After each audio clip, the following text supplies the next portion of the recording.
বৈঠক খুবই ভালো হয়েছে। প্রথমত আমরা আমাদের প্রধান উপদেষ্টা যেটা বলেছেন যে ভারতের সাথে কিন্তু আমাদের সম্পর্ক অতি বন্ধুত্বপূর্ণ হওয়ার কথা এবং এটাই স্বাভাবিক।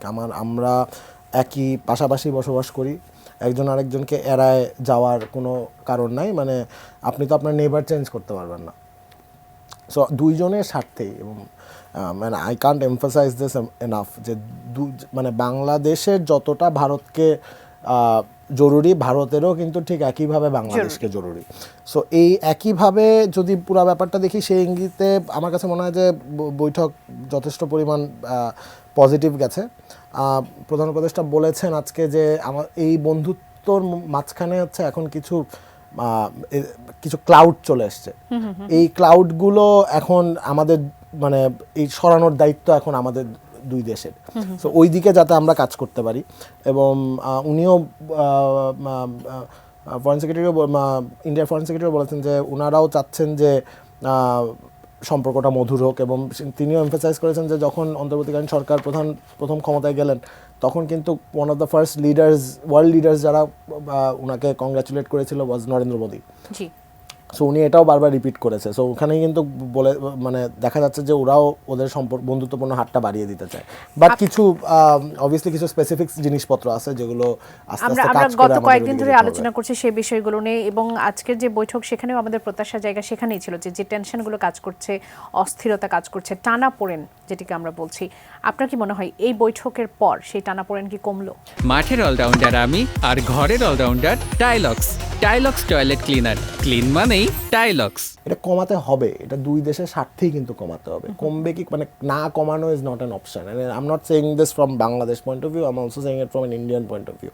ওদেরও খুবই দরকার যে আমাদের এই বন্ধুত্বপূর্ণ সম্পর্কটা যাতে ঠিকঠাক। সেখানে আজকের বৈঠক কতটা ভূমিকা রাখতে পারে বলে আপনার মনে হয়? It's a start, it's obviously a start এবং এটার থেকে আমরা শুরু করতে পারি। আমরা যা দেখলাম, আমি পার্সোনালি প্রধান উপদেষ্টার সাথে যখন উনি দেখা করতে গিয়েছিলেন আমি ছিলাম ওই মিটিংয়ে। সো আমি তো যে আবহাওয়া ভালোই দেখলাম। সো এখন অ্যাজ আই সেড যে this can be a start এখন। বাট ওই যে আমাদের ক্লাউড দূর করা, এখন দুই পক্ষেরই দায় কিন্তু এই ক্লাউডটা দূর করা। একেবারে সেখানে নানান বিষয় নিয়ে আসলে কথা হয়েছে। সংখ্যালঘু ইস্যু থেকে শুরু করে সাবেক প্রধানমন্ত্রী শেখ হাসিনাকে ফিরিয়ে দেওয়ার বিষয় থেকে শুরু করে এর মধ্যে কোন বিষয়গুলো আসলে এখন পর্যন্ত আপনার জানা হয়েছে যে এই বিষয়টি, শেখ হাসিনার বিষয়টি নিয়ে যদি কথা বলি থাকি, তাকে ফিরিয়ে দেওয়ার ব্যাপারে কি কথা হয়েছে? সেই কথাটি মানে কতটুকু আপনার জানার মধ্যে আছে? একটা হচ্ছে যে তাকে ফিরিয়ে দেওয়ার বিষয় কিন্তু এখনো ওই যে এটা একটা জুডিশিয়াল প্রসেস আছে, তো সেটা অন্য প্রসেস। এটা কিন্তু এখনই আমার মনে হয় সময় আসেনি যে এটা ডিরেক্ট ওনাদেরকে জিজ্ঞেস করার। কিন্তু যেটা কথা হয়েছে, যেটা আমরা আমাদের প্রেস রিলিজেও বলেছি, যে কথা হয়েছে যেটা যে উনি আছে ওখানে, ঠিক আছে, যদিও উনি এখন ভারতে অবস্থান করছেন দেখে কিন্তু একটা টেনশন আছে। এটা সবসময় সবার মাথায় থাকে যে মানে একজন আমাদের মানে যার হাতে রক্ত আমাদের দেশে, সে এখন ভারতে অবস্থান করছে, সেটা অবশ্যই একটা টেনশনের ব্যাপার।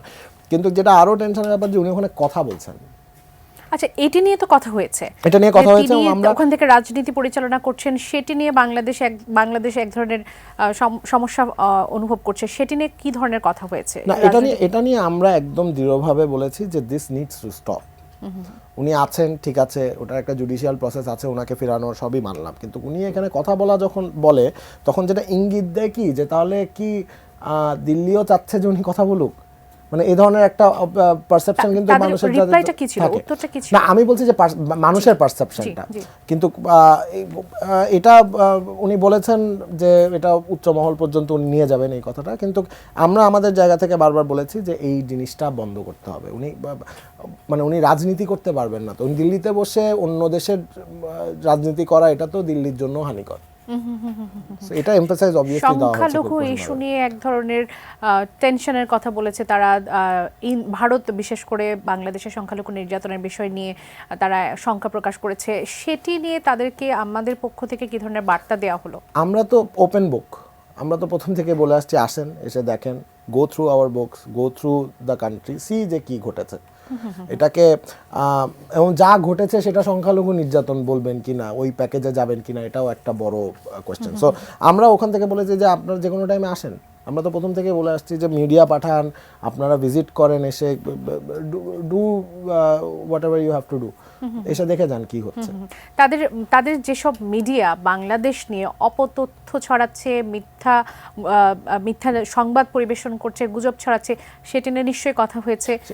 সে ব্যাপারে আসলে কি হলো? সেটা নিয়ে কথা হয়েছে এবং সেখানে যেটা বলা হচ্ছে যে এটা হয়তো টেকনিক্যালি উনাদের গভর্নমেন্ট ন্যারেটিভ না, এটা হয়তো পাবলিক ন্যারেটিভ, এরকম একটা আলোচনা কিছুটা হয়েছে। কিন্তু সেটা আসলে সেটাও যে একটা গুরুত্বপূর্ণ, তারা তো দায় এড়াতে পারে না। এই মিডিয়ার ন্যারেটিভটা যে একটা গুরুত্বপূর্ণ রোল প্লে করছে বাংলাদেশকে একভাবে পোর্ট্রে করার জন্য, এটাও বলা হয়েছে। সো এটাও এখন ওই যে বললাম যে দিস ইজ আ স্টার্ট, এই কনভারসেশনটা শুরু হলো, এখন দেখি। কিন্তু এটা অত্যন্ত জরুরি যে আমার মনে হয় ভারতও আস্তে আস্তে বুঝতে পারছে যে উনাদেরও কিন্তু প্রচন্ড জরুরি আমাদের সাথে একটা সুসম্পর্ক বজায় রাখা।